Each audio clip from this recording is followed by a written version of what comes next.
Hello friend, this is Mukesh from Unacademy. आज हम bad bank के बारे में बात करेंगे। जैसा कि आपको मैंने इकोनॉमिक्स में पढ़ा भी रखा है कि हमारी जो पब्लिक सेक्टर बैंक है और जो प्राइवेट सेक्टर बैंक है, वहाँ पे कुछ प्रोविजनिंग नॉर्म्स के कमी होने के कारण क्या है, बहुत सारे जो है लोन जो है अब बैड लोन की कैटेगरी में आ गए हैं। रिसेंटली सरकार ने कल ही जो है ऑफिशियली बैड बैंक की घोषणा करी। इसका ऑफिशियल नेम होगा NARCL।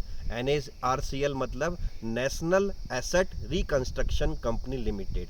अब इसका क्या काम होगा? अभी अगर हम ओवरऑल एनपीए की बात करें तो ये लगभग 2 लाख करोड़ के आसपास एनपीए है। अब यह जो बैड बैंक है NARCL इनको खरीदेगी। देखो एक्चुअली में कॉन्सेप्ट क्या होता है आप समझिए। बैंकों के पास बहुत सारी पूंजी जो है, अब उनको लग रहा है जो उन्होंने उधार में दी थी लोन में वो वापस नहीं आ सकती और उन्होंने एनपीए घोषित कर रखा है। लेकिन कुछ प्रोफेशनल कंपनी होती हैं जिनको रिकवरी करना प्रोफेशनल तरीके से इनके क्या कहते हैं कंपैरिजन में ज़्यादा अच्छी तरीके से आता है, तो जिनको हम जो है एसेट रिकंस्ट्रक्शन कंपनी बोलते हैं। ये कोई फिनोमिना नया फिनोमिना नहीं है। भारत में ऑलरेडी 20 से भी ज़्यादा प्राइवेट जो है एसेट रिकंस्ट्रक्शन कंपनी है। लेकिन एक्चुअली में वो क्या करती थी, छोटे मोटे लोन को क्या करती थी, रिकवर करवाती थी। लेकिन अब जो ये ऑफिशियली सरकार ने पूरा अपना बैकअप दे रखा है कि जो बैड बैंक आएगी NARCL, यह 2 लाख करोड़ रुपए का जो एनपीए है उसको खरीदेगी। अब खरीदने के बाद यहाँ पे क्या सिक्योरिटी है कि अगर मान लेते हैं फॉर एग्जांपल 100 करोड़ का लोन है एनपीए एसबीआई का और उसको यह कंपनी NARCL खरीद रही है, तो क्या वह रिकवरी कर पाएगी? रिकवरी कर पाएगी तो कितनी कर पाएगी, ये भी तो बहुत बड़ा क्वेश्चन है। तो सरकार ने बहुत अच्छा एक फंडा बनाया है 15% और 85% का। यानी कि जितनी भी बैंकें हैं जिनका यह बैड बैंक जो है क्या कहते हैं एनपीए का अमाउंट जो है लोन का जो खरीदेगी, 15% तुरंत उनको दे देगी। फॉर एग्जाम्पल 100 रुपये अगर बैड लोन है तो 100 रुपये में 15 रुपये जो है कंसर्न बैंक को तुरंत मिल जाएंगे। ठीक है, अब बचता है 85%। 85% जो है उसकी रिकवरी फ्यूचर में की जाएगी और उस 85% में हो सकता है कि 50% ही हो पाए या आपका 40% हो जाए या 85% हो जाए, यह भी किसी को पता नहीं। ये सब फ्यूचरिस्टिक चीज़ें हैं।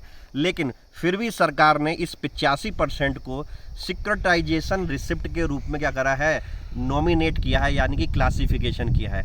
यानी कि इस सिक्योरिटाइजेशन रिसिप्ट के दौरान भारत सरकार ने कुछ एक लमसम अमाउंट 30,600 करोड़ की रखी है जो वो बैंकों को इस माध्यम से देगी। सिंपल सा फंडा यह है, 100 रुपये का अगर मैंने बैड लोन खरीदा है, ठीक है, मैं कौन हूँ, नेशनल एसेट रिकंस्ट्रक्शन कंपनी हूँ जो नई खुली है, ठीक है, तो 100 रुपये में से 15 रुपये तो मैं तुरंत उस बैंक को दे दूंगा। वो बैंक चाहे SBI हो चाहे केनरा हो, जिस बैंक से भी लिया है।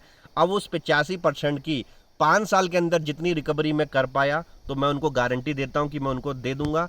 अगर मैं नहीं भी दे पाया तो सरकार ने अलग से 30,600 करोड़ का प्रावधान किया है कि 30,600 करोड़ में से कुछ ना कुछ तो अमाउंट मिल ही जाएगी। और इसीलिए क्या कहते हैं, आप रिसेंटली अगर आज देखो या कल देखो तो शेयर मार्केट में भी क्या है, बैंकों के शेयर बढ़े हैं। क्यों? क्योंकि ये एसेट पहले क्या होती थी, बैड लोन घोषित हो चुकी थी जो कभी वापस नहीं आती। अब कम से कम 15% तो आएगा उसका, और 15% के बाद भी 85% में से भी कुछ तो आएगा, और वहाँ से भी कुछ नहीं आया तो सरकार ने जो सिक्योरिटाइजेशन रिसिप्ट 30,600 करोड़ की घोषणा करी है तो उसमें से भी तो सरकार कुछ ना कुछ दे देगी। यानी कि अब जो है बैंक की वह अमाउंट जो हमेशा के लिए खो चुकी थी उसका कुछ ना कुछ वापस आएगा। मैं फिर बता रहा हूँ, इसका नाम क्या होगा, NARCL, national asset reconstruction company limited, और इसको निक नेम में बैड बैंक भी बोलते हैं। और प्राइवेट सेक्टर में काफ़ी ऑलरेडी काम कर रही हैं, लेकिन वो छोटे मोटे लोन को लेती थी। बड़े जो हैवी अमाउंट होते हैं 1000 करोड़, 2000 करोड़, 10,000 करोड़, इन पे कभी भी हाथ नहीं डालती थी। तो सरकार चाह रही थी कि सरकार की तरफ से क्या हो, एक गवर्नमेंट ऑर्गेनाइजेशन बने NARCL, जिसकी घोषणा हो चुकी है। आगे हम देखेंगे किस तरीके से NARCL काम करता है। 5 साल का टारगेट मिला है इनको कि फटाफट भैया जो बैड लोन में से जितना भी रिकवरी कर सको कर लो, जिससे क्या हो, बैंक की हालत क्या करे, सुधरे। तो ऐसी और भी अगर आपको वीडियो देखने हैं तो इस चैनल को सब्सक्राइब जरूर करिएगा और इसको हर एक बच्चे के पास पहुंचाने की कोशिश की रहेगा। देखिए बाहर जो कैसा एनवायरनमेंट हो रहा है ठंड का, और यहाँ पे भी मैं आपके लिए वीडियो बना रहा हूँ। और मेरे या अनअकैडमी पे किसी भी कोर्स को अगर आपको देखना है तो आप सब्सक्रिप्शन ले सकते हैं MKS लाइव रेफरल कोड से, आपको 10% डिस्काउंट मिलेगा। Thank you very much, have a good day and God bless you.